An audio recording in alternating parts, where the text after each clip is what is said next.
Hi, Laura. Hello. All the best for the tomorrow's match.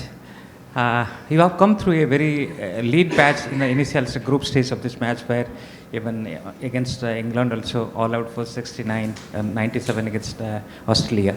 After that, India's match winning against 3 wickets, we won against India. From that time, you have not looked back. So my question will be, how tough will be facing Indian team here in Mumbai for the final, where not only the mental strength of Indian team, because they have scored a very huge runs last match, again crowd will also be there. How you prepare yourself for tomorrow's match?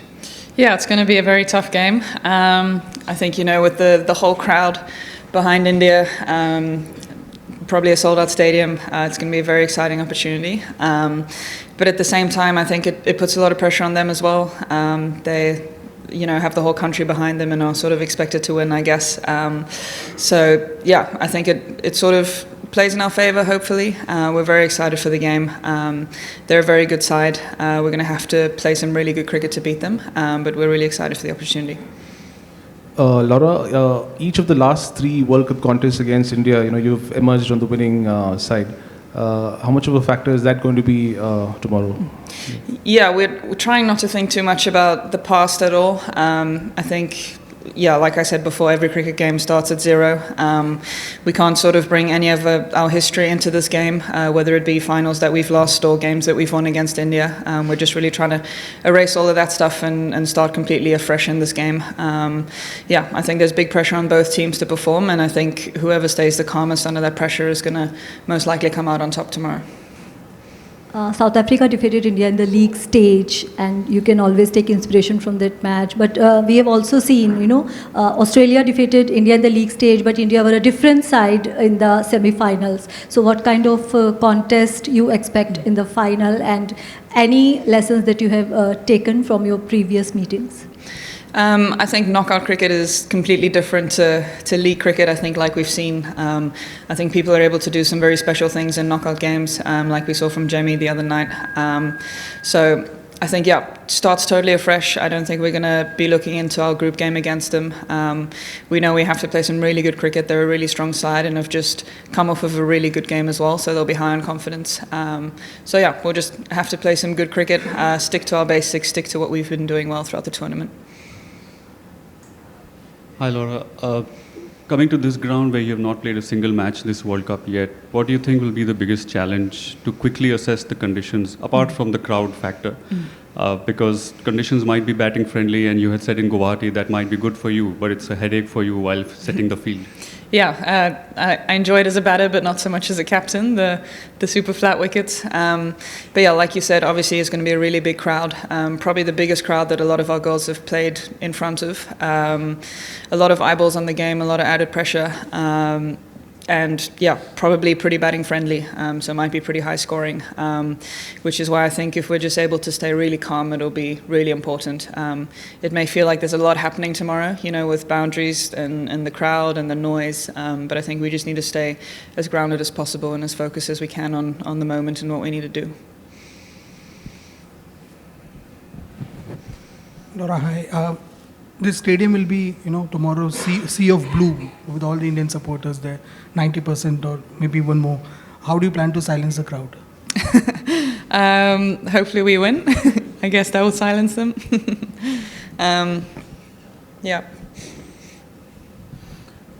Laura, this is the first time that neither Australia nor England will be there in the final of the Women's ODI World Cup.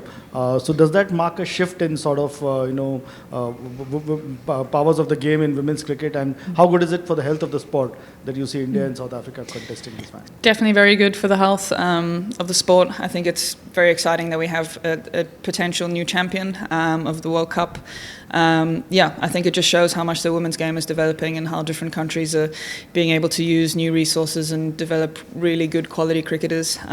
I think, like you've seen with the Indian team, the WPL, how many new cricketers have sort of surfaced and what good cricket they've been playing lately. I think we've also come a long way as a team and really proud of the strides that we've made in the last couple of years. I'm very excited and for the opportunity to be able to play in a final.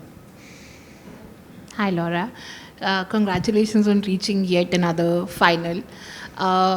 I just want to ask, how has the heartbreak of the previous final losses shaped this team's mindset and approach going into this final tomorrow? I think for me personally, as I'm really trying not to think about the result, I think in those finals, or the first time I was in the final, you automatically think about the trophy and think about winning and sort of get excited. And now I'm just really trying to stay present. We still have a really big game ahead of us against a really quality side. I'm trying not to think too far ahead. Just really need to focus on what I need to do tonight at practice and then what I need to do tomorrow morning. Just really sort of slow it down. I think the first time you're in those finals, it feels like a really big, fast-paced, event, whereas I think we need to all slow it down and take a big breath, and hopefully we're able to do that as a group. Hi, Laura. All the best for tomorrow. We've been meeting a lot of South Africans over the last couple of days, and we keep asking them, both the countries are in similar situations. It'll be a first World Cup win for either of them. But then every South African tells us, you guys deserve it, but we want it 5% more. It'll make a difference 5% more. What does that mean? What do you think this will tangibly do back home in terms of, I'm not saying you should look that far off, but given that you're in a final, you're like one step away from winning a World Cup, what does it mean for South Africa as a country perhaps? Yeah, I think both teams really want it 5% more. Both captains will probably tell you that. But yeah, for us, I think it would just be really special for women's cricket in the country. We've recently got domestic league introduced, so I can only imagine what something like a World Cup trophy would do back at home. Just the amount of girls that will be able to see it on TV, that will be able to hear that we're a World Cup winning nation, is hopefully very inspirational. It would be awesome. Just following upon that, and all the best. The Cape Town final marked a significant moment in women's game in South Africa. Could you talk about the developments happened since and the impact it has had the both finals, and again what it means to be here to have a chance at going it again? Yeah, that game was pretty special. Obviously, the first time we were in the final, being at home in front of a home crowd, a sold-out Newlands was pretty special. And since then, we've seen domestic contracts be introduced back at home. Now we have the opportunity to go one step further, and I can sort of only imagine what it could do for women's cricket in the country. So, yeah, either way, I'm still really proud of the group, though. I think we've had a really good tournament up until this final, and I think we've already created quite a lot of noise back at home and been getting a lot of messages from different people who have sort of started watching women's cricket because of this tournament. So that's really cool. Yeah, hi Laura. I just wanted to ask you about Marizanne Kaap. We obviously know like she's a great, and the kind of performance she put on in the semi-final, like that was amazing. So what is it to have her in the side, and what kind of stuff does she talk to you guys about, and how the conversations with her are like? Can you tell us a bit about her work ethic and everything? She's probably one of the hardest workers in the side, probably hits the most balls, does the most prep, which is saying something for how good she is. She probably doesn't need to do half of that work because she's so talented. But yeah, I think she gets a lot of confidence from her preparation, so I think she's always real specific on the way that she prepares. She's probably the most specific person I've seen training-wise out of everyone that I've trained with. She sort of has to do things in a certain way, and I think that shows in her cricket.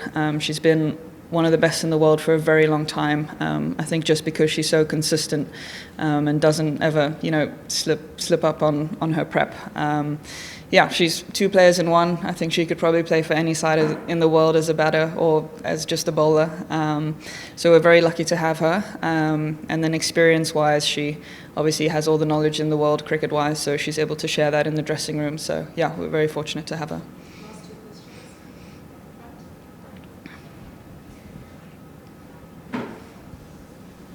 Captain, just touching on the mental resilience part of the squad in terms of how it all began with 69 all out, and then there was a high as in terms of how the performances goes usually for the teams in terms of the ebbs and flows of the game that we know.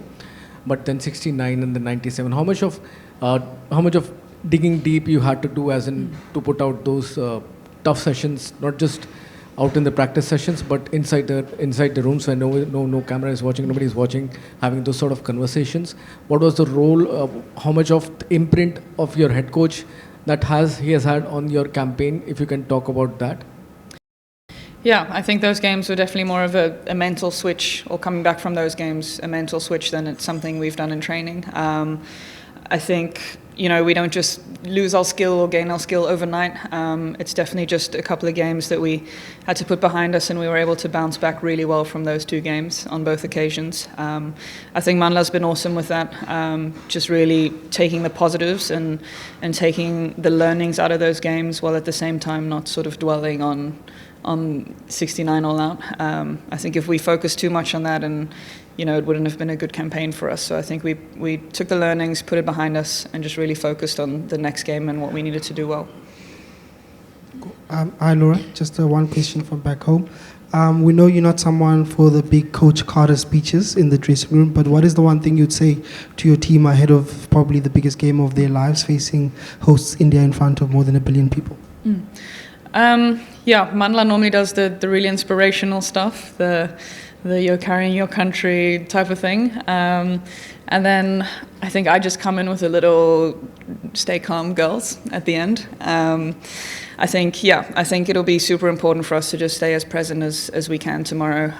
There's going to be a lot of noise, a lot happening, a lot of maybe different routines than you're used to in a normal game. But at the end of the day, it's just a game of cricket. And I think whichever team is able to do the basics for longer throughout the game and sort of hold their nerve for longer, I think the game goes in ebbs and flows, and there will be periods where they score a lot of runs and periods where we fight back and so forth. So I think just holding our nerve and staying calm is going to go a long way tomorrow.